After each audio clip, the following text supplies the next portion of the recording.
Hey everyone, Mr. Sujano here, your source for gaming, tech, emulation, and open source news. Let's get started. Alright, to kick things off, we're talking about PlayStation 2 emulation on Android with NetherSX2, and NetherSX2 just got a brand new update, actually a couple of brand new updates. So NetherSX2 Classic got updated, and NetherSX2 Patch got updated. And these are extremely similar except for the base version of AetherSX2 that both of them use. So for those who may be unaware, NetherSX2 Classic is based on AetherSX2 3668, whereas NetherSX2 Patch, or just the standard version of NetherSX2, is based on AetherSX2 4248. The big difference between the two is that AetherSX2 4248 was the final release of AetherSX2, and that final release had ads baked in, and some people complained about degraded performance, whereas the classic version of NetherSX2 is based on an earlier build without any of that stuff.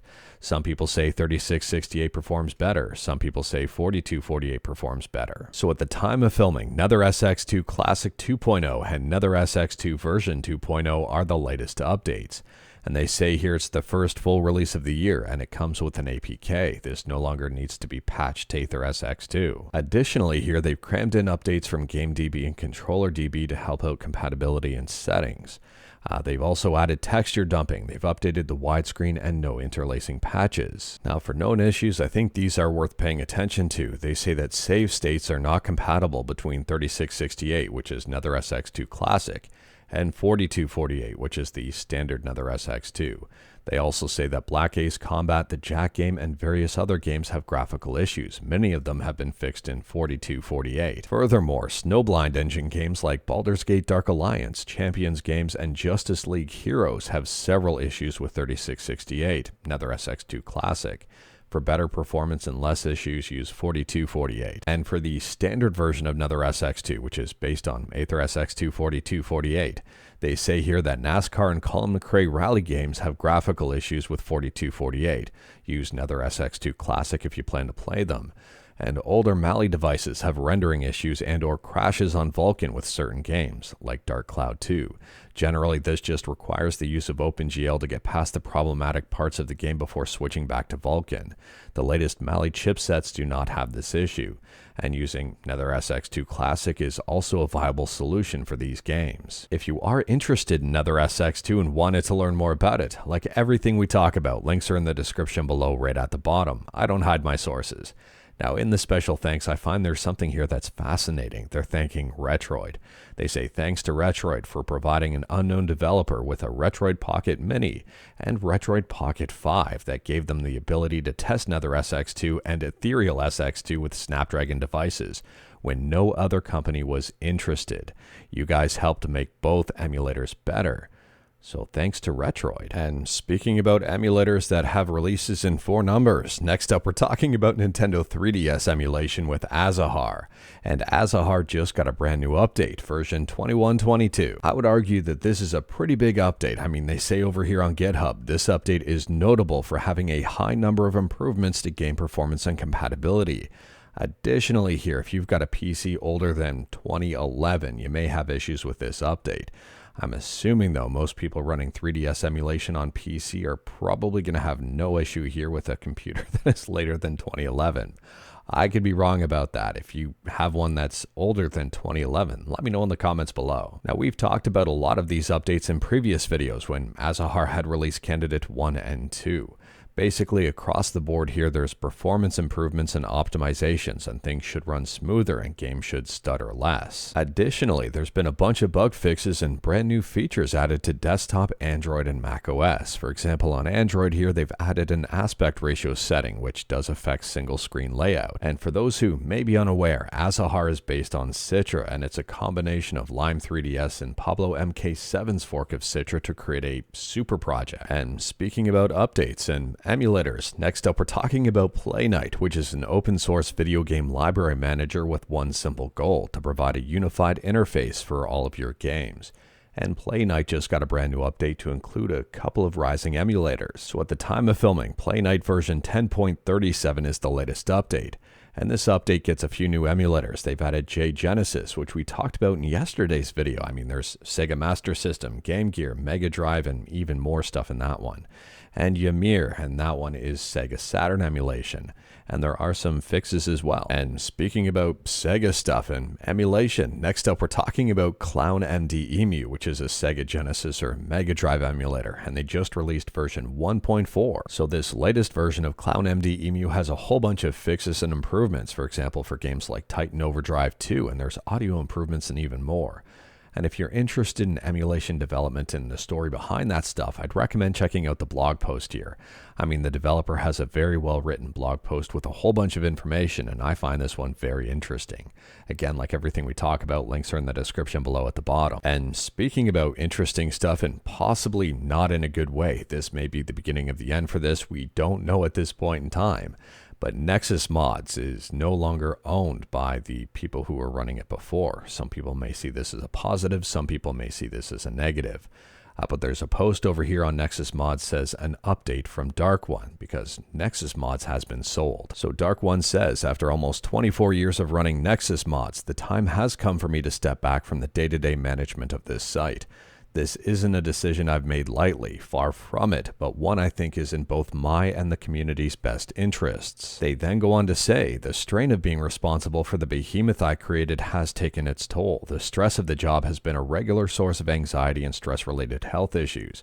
I realized I have been burning out, and this started to have an impact on my staff and on NexusMods as a whole.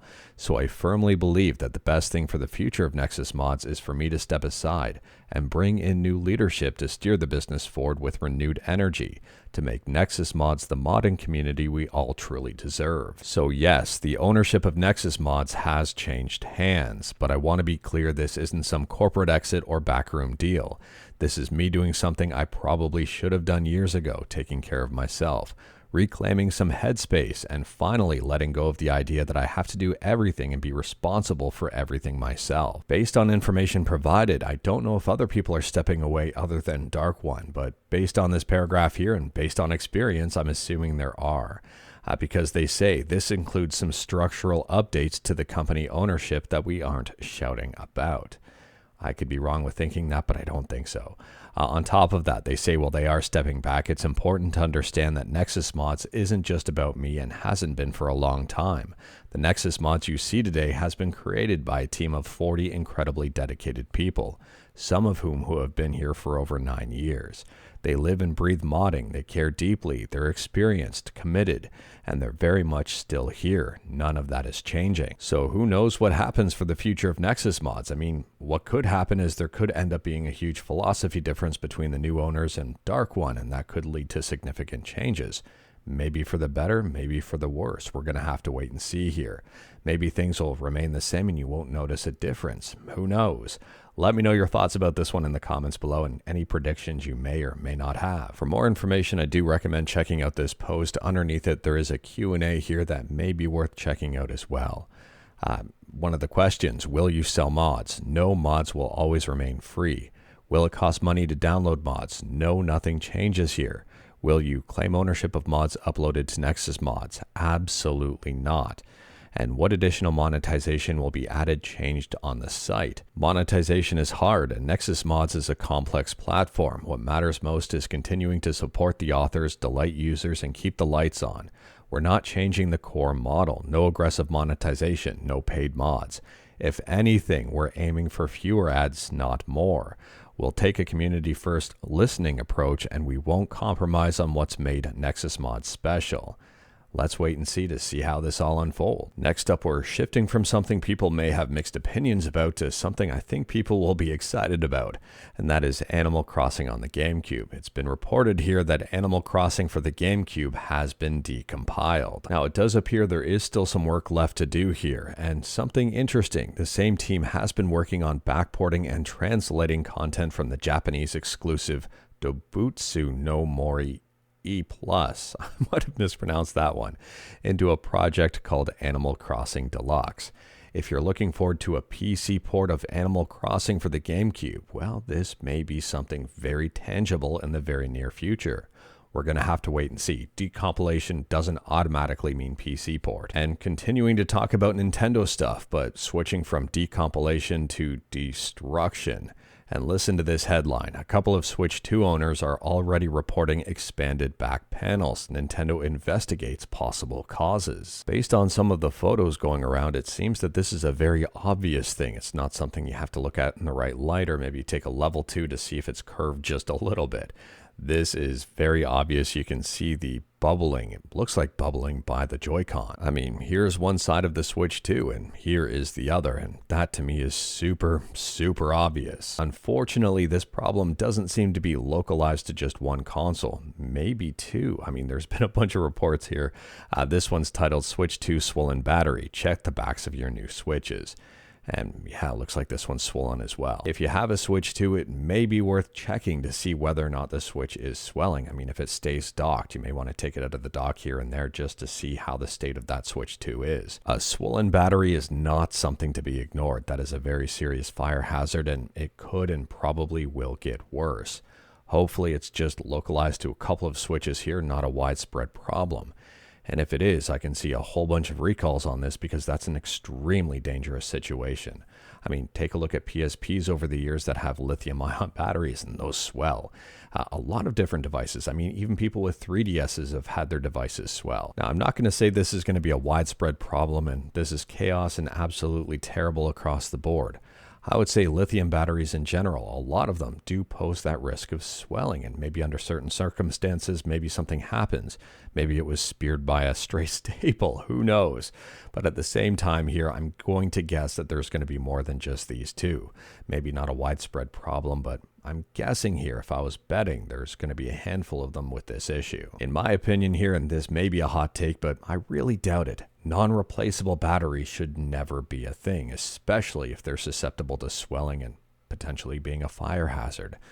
I would say all batteries should be replaceable, especially for situations like this. And speaking about hardware and gaming, next up here we're talking about the GPD MicroPC 2. Now we talked about this one in a previous video when it had leaked that this thing was going to be in existence. And now we've got an early look at this. Unfortunately, I don't know the price yet, I don't know the release date. Performance is probably not going to be something for AAA games across the board, but at the same time here, this is a pretty neat little device. But let me know your thoughts about the GPD MicroPC 2. Would this be something you'd be interested in as an everyday PC? Or maybe if you play a whole lot of RTSs? I really don't know. Overall, it does feature an Intel N250 CPU, if that helps the matter. And speaking about keyboards on handhelds, next up we're talking about Ayaneo. Now there's been a lot of talk recently about the upcoming Ayaneo Flip 1S, and that's this handheld right here.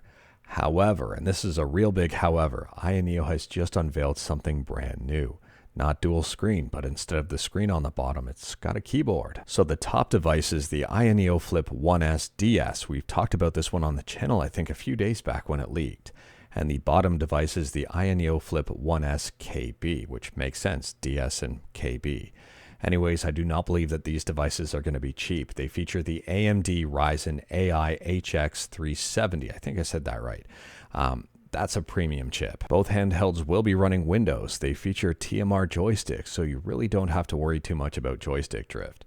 On top of that here, they have Hall effect triggers and micro switch buttons. I fully expect these devices to be powerhouses in terms of emulation. I fully expect these devices to be pricey. Let me know your thoughts about them in the comments below and whether or not you'd be interested in a device like this running a very premium CPU. Next up, we're talking about Sony and Steam, and this is more of just a friendly heads up and I would say some pretty good news. So if you're in a country where you are unable to purchase games like Horizon Zero Dawn Remastered, or God of War Ragnarok, or even Stellar Blade, it's being reported here that Sony is removing country restrictions to PlayStation Steam games. Now, I don't know about you, but I would say this is very good and very positive moving forward, and I'm hoping here that this will apply to Sony's entire library and future games won't be region locked as well. We'll have to wait and see there, but if you've been previously restricted from buying PlayStation games on Steam, You may want to double check now to see if the games that you've wishlisted are now available. Or actually, wait, I don't know if those games you could wishlist before if they weren't available in your country. It may just be worth checking out these games now to see if they're available. And speaking about friendly heads ups, last up here we're talking about some free games provided you're an Amazon Prime member. So Amazon Prime Gaming right now is giving away 6 different games, and 5 of them are on GOG, which means you own the game DRM free. To me, this is extremely exciting considering I pay for Amazon Prime, so all of this stuff it's free with a star. And some of these games are pretty big, like the Tomb Raider 1-3 Remastered. Now, Amazon has a whole bunch more stuff for free, but they've just added 6 games here. The only game that they've added of the 6 that is not on GOG is Dungeon of the Endless, and that is free with Prime Gaming. But overall here you've got stuff like Saints Row 4 and Saints Row 2 and Star Wars Rebellion and even more. But anyways, that is all I've got for you in this one. Straight to the point, all stuff and no fluff.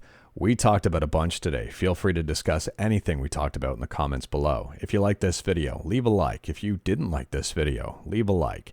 Hit that subscribe button. Check out my other videos. Don't tempt fate. Save your state.